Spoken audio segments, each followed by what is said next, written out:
Assalamualaikum warahmatullahi wabarakatuh. Halo adik-adik. Perkenalkan, nama kakak Febriani Hafina Rahmawati dari Universitas Negeri Surabaya, jurusan PG PAUD. Hari ini kakak dan teman kakak yaitu Assalamualaikum warahmatullahi wabarakatuh. Perkenalkan, nama saya Nasri Fatimah Ana. Nah, kali ini kita akan membahas tentang latar belakang ketahanan nasional Indonesia. Pada zaman dahulu, bangsa Indonesia mengalami kejayaan, yaitu pada masa Kerajaan Sriwijaya atau disebut dengan Negara Nusantara I dan Kerajaan Majapahit Negara Nusantara II. Tapi kejayaan tersebut mengalami kehancuran. Apa ya penyebab dari kehancuran tersebut? Nah, penyebab dari kehancuran tersebut satu, yaitu adanya pertikaian atau perkelahian antara pemimpin kerajaan tersebut. Nah, yang kedua, adanya penyerbuan atau serangan dari kerajaan lain. Dan yang ketiga adalah karena bencana alam yang terjadi. Oh iya, negara Indonesia adalah negara yang sangat kaya akan sumber daya alam, sumber daya manusia, tanahnya yang subur, dan terletak di antara dua benua dan dua samudra.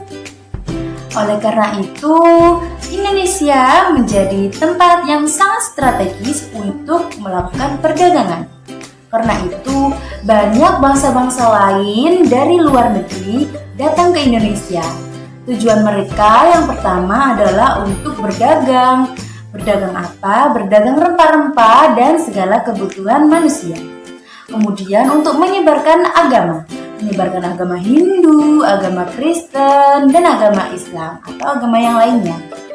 Tapi karena sumber daya alam Indonesia yang melimpah, negara-negara tersebut menjadi ingin menguasai negara Indonesia. Mereka menjajah negara Indonesia sehingga bangsa-bangsa Indonesia mengalami kemiskinan, kelaparan, penderitaan, dan banyak lagi. Karena kemiskinan, kelaparan, penderitaan yang dialami oleh bangsa Indonesia sehingga melahirkan sosok-sosok pejuang, melahirkan para pejuang putra-putri bangsa daerah seperti Nyak Din dari Aceh, kemudian ada Sultan Iskandar Muda dan Tengku Imam Bonjol, juga masih banyak yang lainnya. Akan tetapi mereka semua gugur dalam pertempurannya. Mereka semua gugur melawan bangsa-bangsa asing yang menduduki negara kita. Terus karena kekalahan putra-putri daerah tersebut, ada satu orang tokoh yang memunculkan idenya untuk menyerang bangsa-bangsa asing melalui pendidikan, yaitu Budi Utomo. Tahukah kalian, proses gagasan tentang ketahanan nasional di Indonesia baru dimulai tahun 1962. Lembaga yang bertugas mengkaji dan mengembangkan ketahanan nasional dapat disebut dengan Lembaga Pertahanan Nasional atau Lemhanas. Lalu, apa sih pengertian dari ketahanan nasional? Ketahanan nasional merupakan kondisi dinamis suatu bangsa yang berisi keuletan dan ketangguhan yang mampu mengembangkan kekuatan nasional dalam menghadapi dan mengatasi segala ancaman, tantangan, hambatan, dan gangguan baik yang datang dari luar maupun dari dalam negeri yang langsung atau tidak langsung yang membahayakan integritas, identitas, kelangsungan hidup bangsa dan negara, serta perjuangan mengejar cita-cita dan tujuan nasionalnya. Hakikat ketahanan nasional. Nah, tujuan dari hakikat ketahanan nasional itu ada dua, yaitu tujuan minimal dan tujuan maksimal.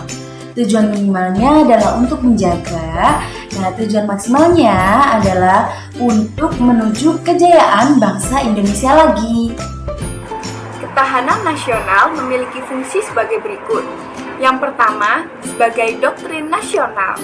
yaitu kebulatan ajaran atau kesepakatan bangsa Indonesia dalam mengimplementasikan falsafah Pancasila, Undang-Undang Dasar 1945, wawasan Nusantara, dan menjadi landasan pola pikir, pola sikap, dan pola tingkah laku pembangunan yang bersifat intersektoral dan multidimensional.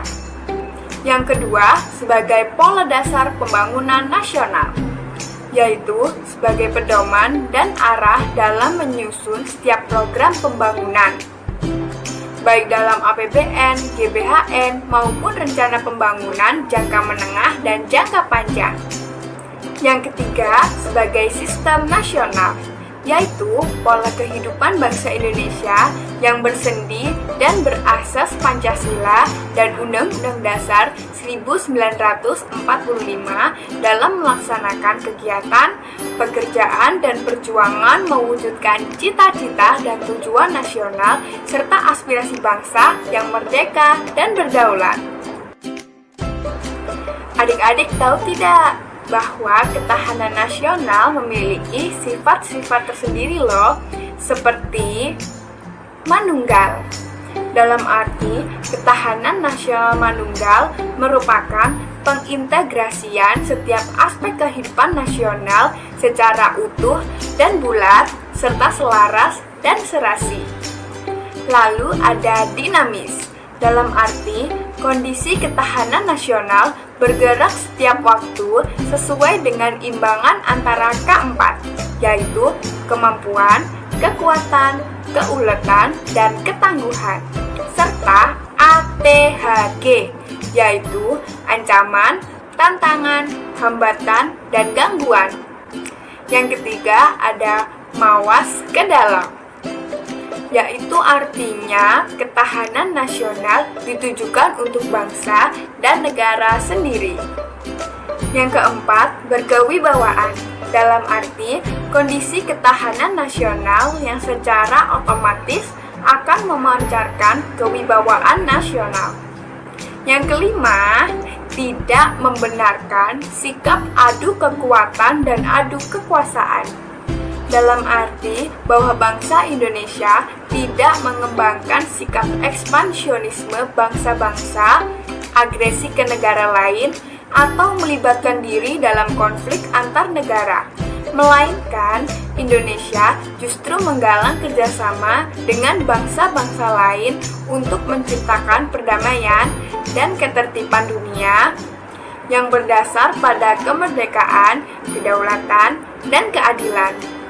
Yang keenam, percaya pada diri sendiri, dalam arti bahwa bangsa Indonesia harus percaya, yakin, dan mampu untuk mengurus rumah tangganya sendiri tanpa bergantung pada pihak lain.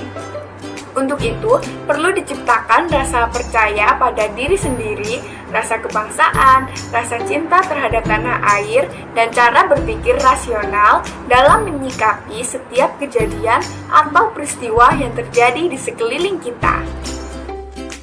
Konsepsi ketahanan nasional. Nah, konsepsi ketahanan nasional di sini adalah konsepsi untuk pengaturan dan penyelenggaraan kesejahteraan dan keamanan kehidupan nasional.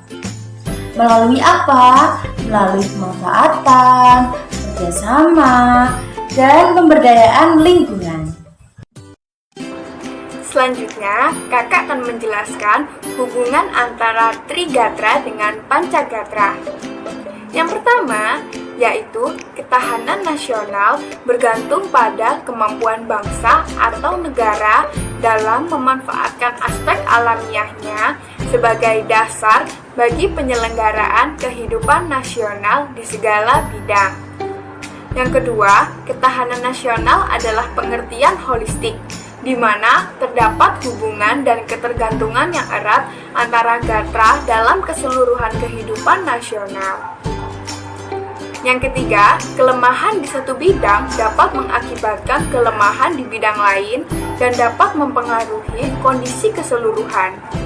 Yang keempat, ketahanan nasional bukan merupakan penjumlahan setiap ketahanan gatranya, melainkan ditentukan oleh struktur atau konfigurasi aspeknya secara struktural fungsional. Yang kelima, antara trigatra dengan pancagatra serta antar gatra itu sendiri terdapat hubungan yang erat atau timbal balik yang umumnya dinamakan dengan interrelasi dan interdependensi, yaitu saling hubungan dan saling ketergantungan. Nah, itu tadi penjelasan mengenai ketahanan nasional dari Kak Feby dan Kak Una. Semoga informasi tadi dapat bermanfaat untuk kalian semua ya. Tapi mohon maaf apabila ada kesalahan kata. Terima kasih telah menonton video ini sampai akhir. Sampai jumpa. Wassalamualaikum warahmatullahi wabarakatuh.